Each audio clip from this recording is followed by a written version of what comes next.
বুদ্ধাং শরণং গচ্ছামি।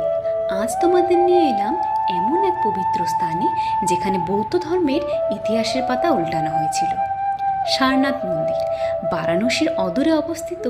এই স্থানেই গৌতম বুদ্ধ বোধি লাভের পরে তার প্রথম উপদেশ দিয়েছিলেন। এই মন্দিরের ভেতরের দেওয়ালগুলো যেন এক বিশেষ গ্যালারি, যেখানে পেইন্টিংয়ের মাধ্যমে গৌতম বুদ্ধের জীবন এবং বৌদ্ধ দর্শনের রহস্য ফুটে উঠেছে।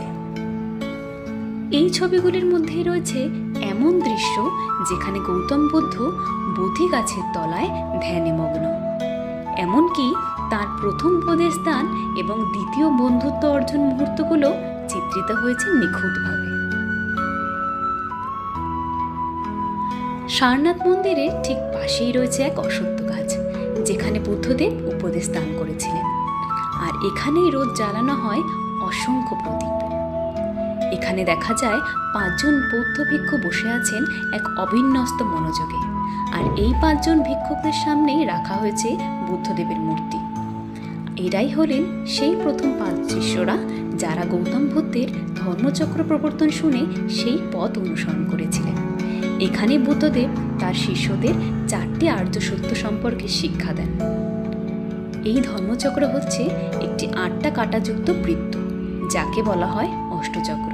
প্রতিটি কাঁটা প্রতীক করে গৌতম বুদ্ধের অষ্টাঙ্গিক পথের এক একটি দিককে। আর এই 8টি দিকে এগোলে একজন মানুষ দুঃখ থেকে মুক্তি পেতে পারেন। এটাই হলো বৌদ্ধ দর্শনের মূল কথা, যা আমরা সকলেই ইতিহাসের বইয়ের পাতায় অষ্টাঙ্গিক মার্গ হিসেবে পড়েছি।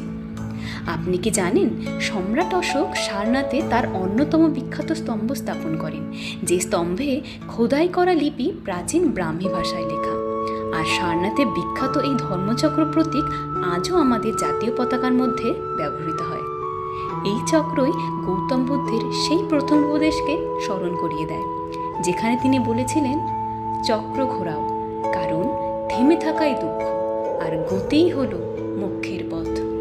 ভিডিওটি ভালো লেগে থাকলে লাইক করে দিও আর কমেন্ট করে জানিও কেমন লাগে।